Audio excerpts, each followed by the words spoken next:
Dead Ringers is a 1988 psychological thriller film starring Jeremy Irons in a dual role as identical twin gynecologists.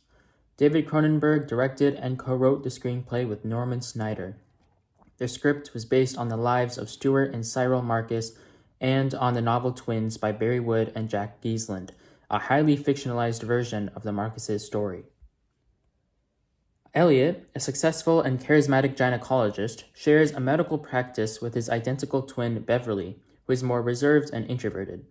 Elliot frequently seduces his patients, and once he tires of them, he covertly passes them on to Beverly, taking advantage of their identical appearance to keep the woman unaware. Trouble begins when Beverly genuinely falls in love with one of the patients, Claire. After she unknowingly deceives him, Beverly's emotional instability spirals into madness.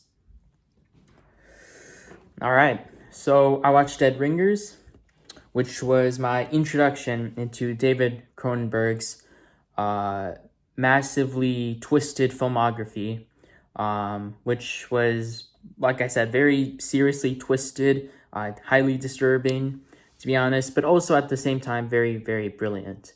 And I thought this movie was great in of itself. First of all, the concept, of twins, I always find super fascinating because I love character dynamics in films.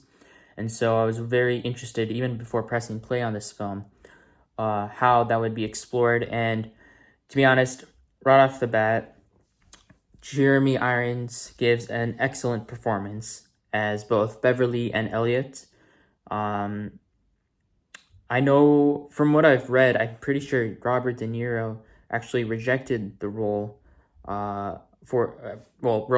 roles technically, because of the unease he had with the topic. It deals with gynecology, but it also deals with like a lot of sex and stuff.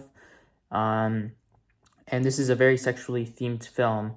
And although it's also, Cronenberg does deeply embed himself into the human subconscious, which I really, really love. But yeah, it's also a very sexually themed film.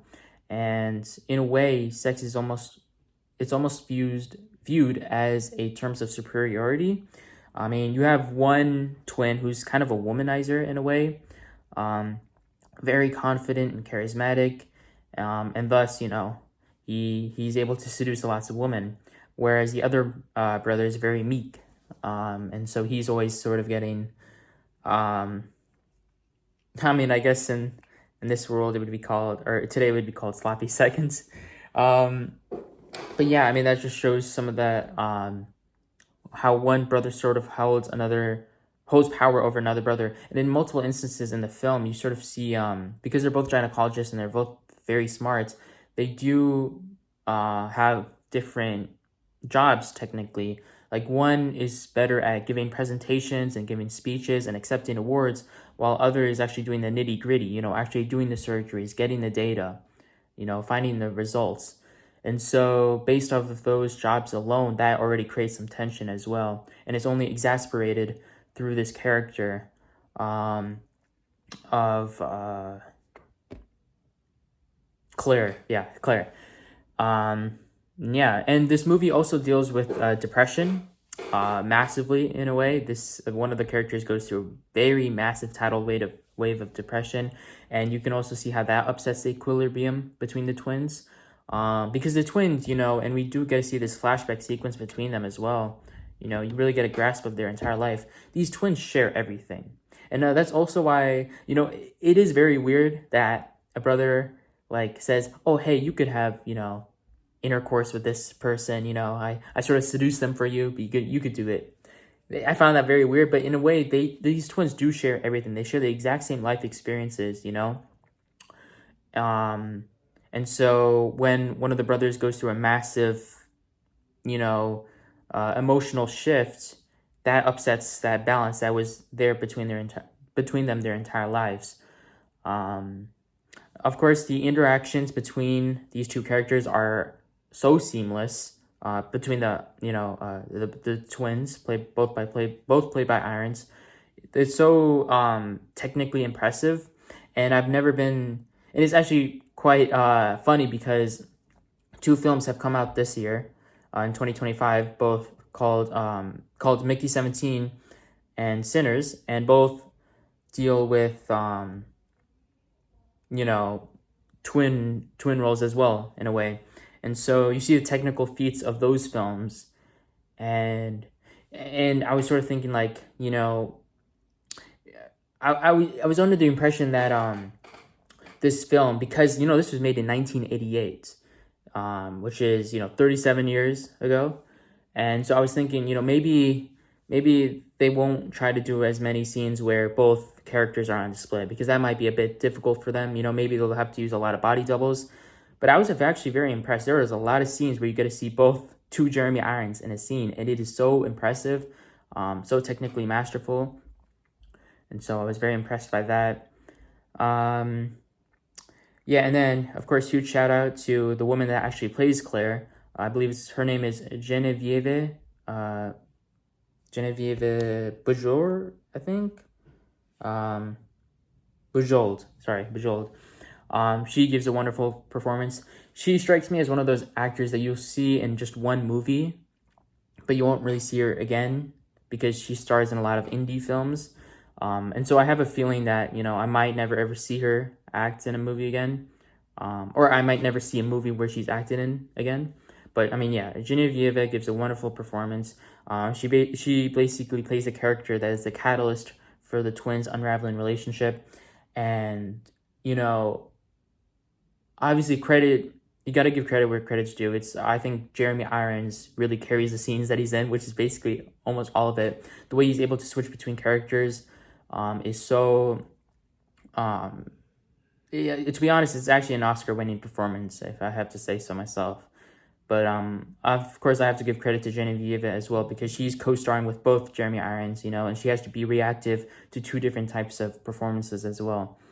I think the best, but also most horrific scene in this film would have to be when Beverly, he becomes so Beverly is the one that's like more data, more analytical, and like more meek, and so she at one point tries to use these custom-made instruments for one of his gynecology surgeries.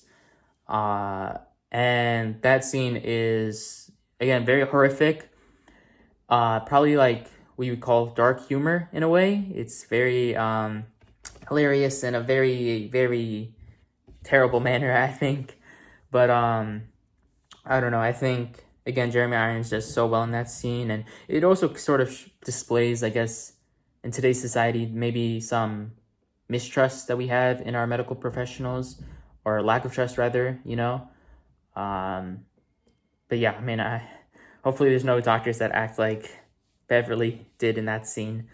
Another, obviously, I've mentioned it already, but another great thing that this film does is exploring the complex bond between the twins. Even in the scenes, I really appreciate the interactions between them when there's no other characters, like there's no Claire, no other like support staff or the medical professionals. It's just two Jeremy Irons. I really love the dialogue between them. I think it really illustrates the shared identity that they've had since they were born, the dependency that they have on one another, but also the deception. You know, there's sometimes they lie to another, they deceive each other. And also because they've known each other for so long, they can sometimes tell when, oh, that's not like them at all, or like, that's not their character, that's not who they are. And so I very much appreciated that. My only flaw for this film, because I think overall this is a great film, but my one huge flaw for this film is sort of basically how the plot sort of unravels in the second half of this film. This is going to be a spoiler, so just keep that in mind. But one brother, in order to sort of, because I think it's, you know, Beverly, we already know he goes through a massive depression, and so because of that, he sort of gets hooked on drugs, prescription drugs, because of, you know, the unintentional deception from Claire. And so he gets hooked on drugs, he becomes very depressed, you know, becomes very lonely. And so one brother, in order to sort of understand his twins, Beverly's drug habit, Elliot decides himself to decides himself to get hooked on drugs as well. Because apparently there's this whole thing where they have to be synchronized and they have to literally share the exact same thing throughout their entire life. And I know this film is all about like disturbing stuff and characters going crazy and whatnot, but to me that just seems like very, now, I mean, obviously it was illogical, but also just incredibly unrealistic. I mean, it seemed like Elliot throughout the entire film was the only person that seemed, uh, I don't know, like self-assured and just knows what he's doing. You know, he was very problem solving in a way, and I don't know. I just found that plot point to be incredibly, I don't know, just weird. I confusing as well. Um, But yeah, I mean, that's basically sort of how the second half of this movie turns out. And now both of these brothers are spiral into madness. But I mean, yeah, regardless of that, I think the ending was still fascinating. Although very, very bold. I mentioned in my Letterboxd review that that last shot of this movie looked like a Renaissance painting, in a way. But yeah, I mean, overall, this movie was incredible. It's one of those movies you'll never ever see again. I believe they adapted it into a TV show, but you know, I have no interest in seeing that because, well, first of all, I'm pretty sure the twins are played by females. I feel Rachel Weisler. I forget the actress's name. I'll have the image there or whatnot, but or Rachel Wise, I think, was the name. But yeah, I mean, I have no interest in seeing that show. But yeah, I mean, overall, great film, highly disturbing, emotionally provocative. I'm gonna give Dead Ringers an 8 out of 10. All right, that's about it. Hope you enjoyed.